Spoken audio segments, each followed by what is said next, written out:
Today, let's take a look at this LeetCode challenge problem, unique path 3. On a two-dimensional grid, there are 4 types of squares. One represents the starting square, and there is exactly one starting square. 2 represents the ending square. There is exactly one ending square. 0 represents the empty squares we can walk over, and the -1 represents the obstacles that we can't walk over. So we are asked to return the number of 4 directional walks from the starting square to the ending square, such that walk over every non-obstacle square exactly once. Okay. The note says that defines the size of the grid. It's pretty small, right?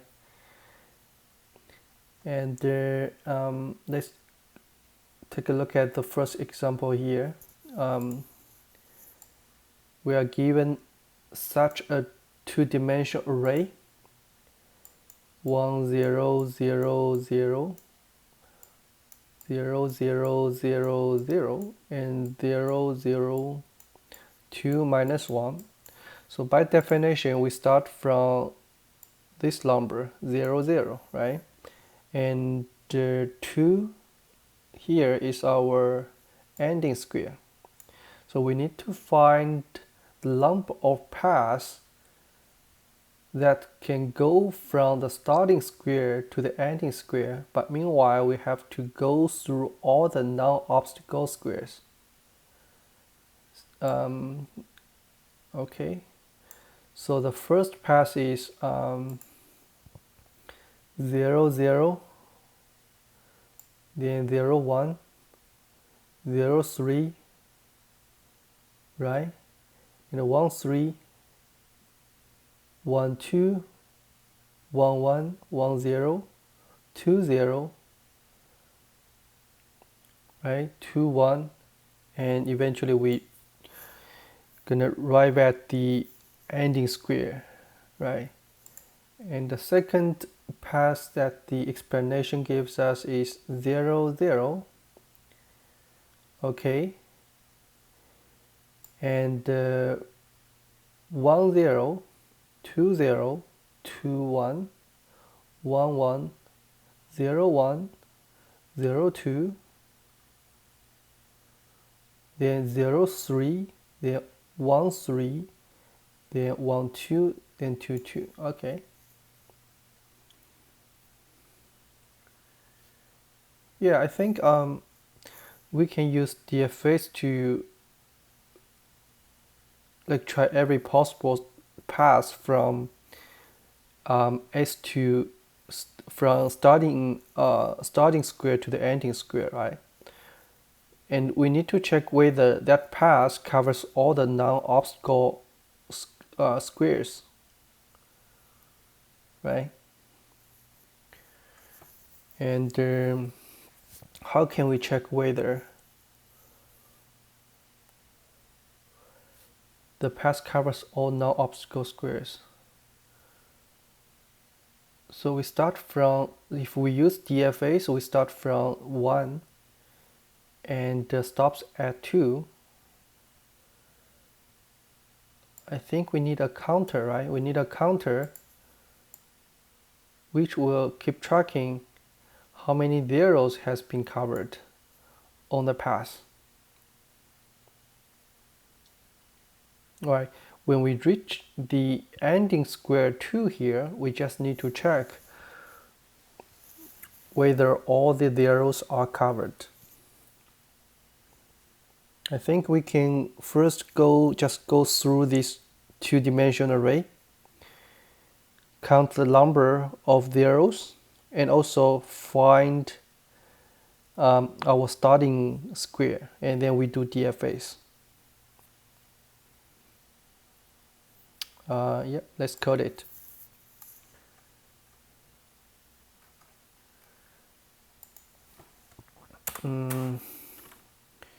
So let's say empty,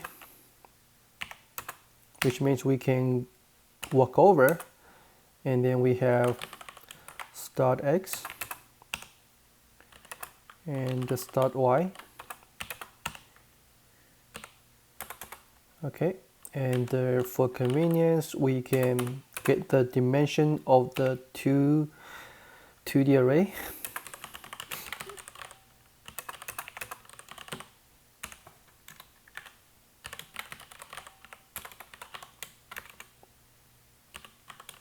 Okay.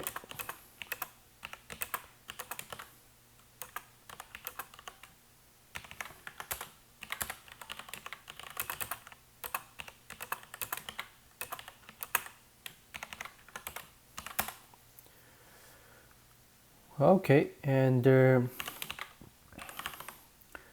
need to find how many zeros we have, right? Which is empty.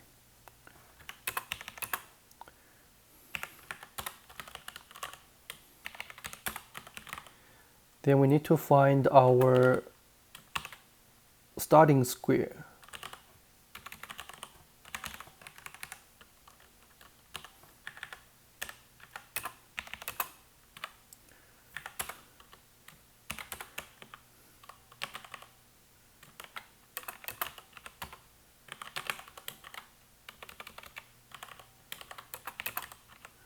Okay, and then we can do a DFS.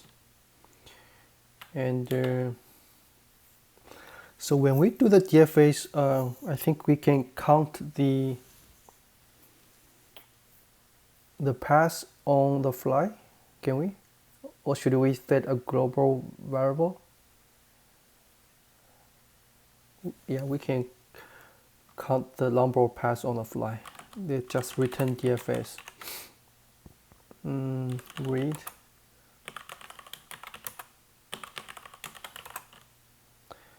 And they're our empty, right?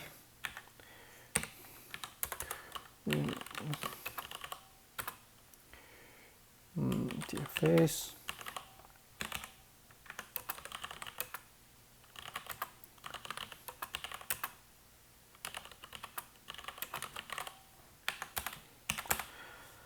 Okay, so we just check the boundary first.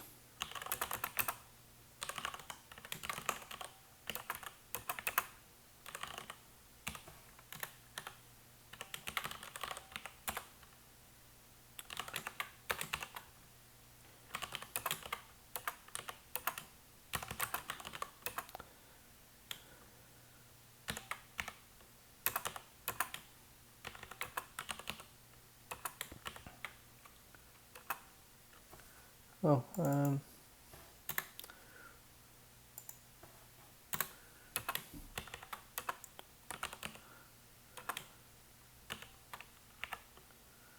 right. This just make sure we are not we are still in the two-dimensional array, right, within the boundary. And also, if we hit an obstacle, we need to return, right? Oops.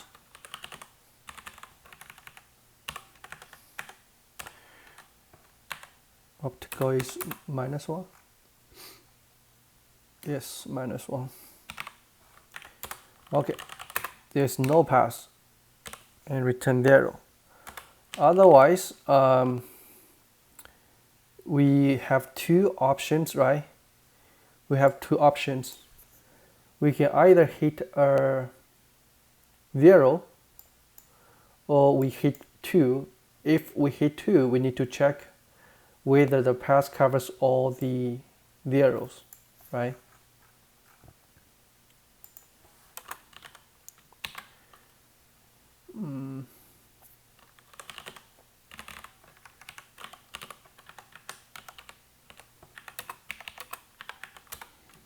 If it's the ending square, we return empty. So we start from here, right? In this example, we have 1, 2, 3, 4, 5, 6, 7, 8, 9. We have 9 empty zeros, squares. So when we hit 2 here, our counter should be -1, right?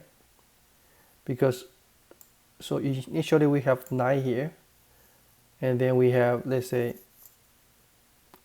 8, 7, 6, 5, 4, 7, 2, 1, 0. So when we arrive at 2, it should be -1. Okay. If yes, we return 1, otherwise we return 0. Okay. Then we just use DFS, right? So how can we do DFS? So before we go to the next level of recursion, next steps of the recursion, we need to mark the current cell not reachable, right? But after we finish all the exploration starting from the current position, we need to recover that position. It's like backtracking, right?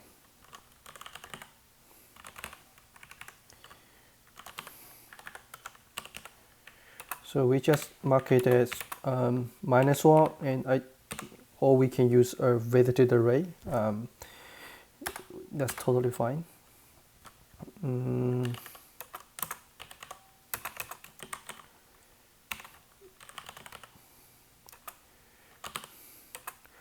We go up first.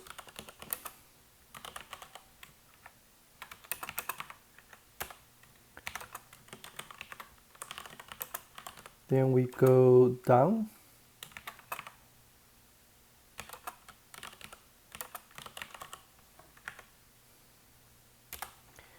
And then we go left.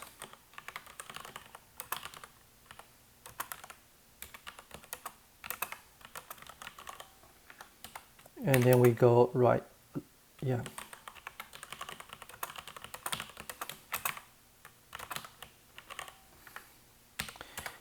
And we need to recover this position, right?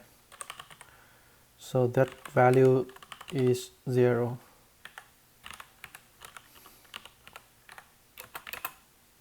Eventually we return the counter, which is the number of paths, right?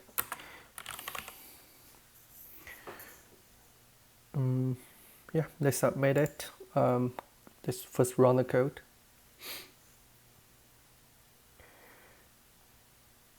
"27 R and J doesn't exist."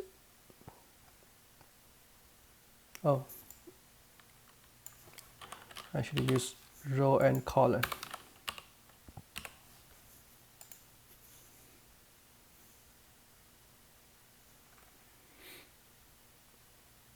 "27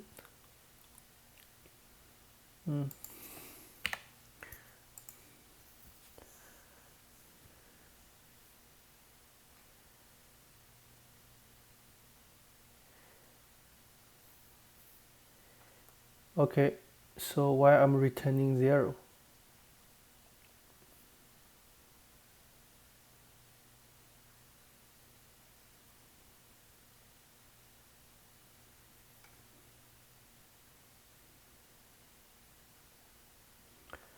Okay, let's check it. So I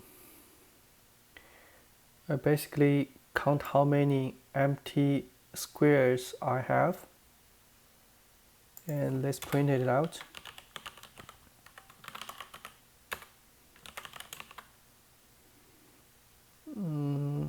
Empty. And we also check the start x, start y.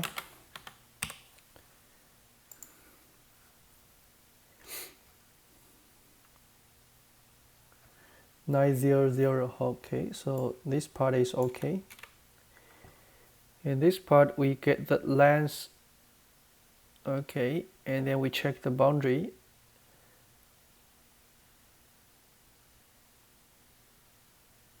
Okay, and also we check whether that position is reachable or not. If not, we return 0. If we hit the cell position has value 2, we basically check whether all the empty cells has been covered on this pass. If yes, we return 1, otherwise we return 0. And then we do DFS. So before DFS, we mark this cell as not reachable, and then we go to 4 directions, right? First one is we go up. Oh, I'm missing -1 here.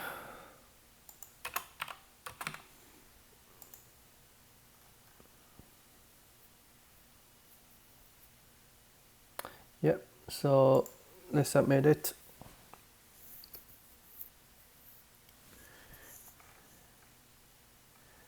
Okay, accepted. Yeah, this is our basic DFS solution. So what's the time complexity and the space complexity? So time complexity,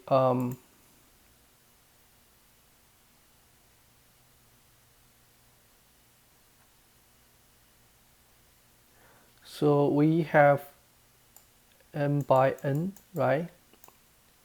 Element, we call it big N.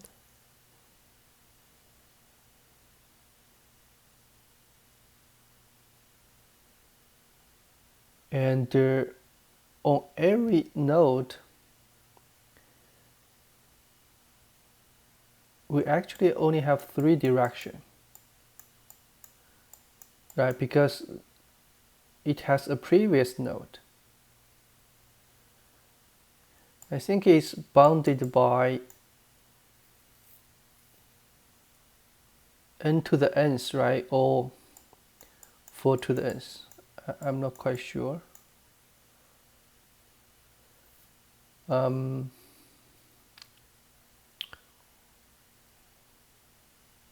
Yeah, I think this complexity is not very good. Okay, and regarding the space complexity, it determined by the depth of recursion, right? So which is n, because we have a path that we start from 0, 0, and n at the last element, right?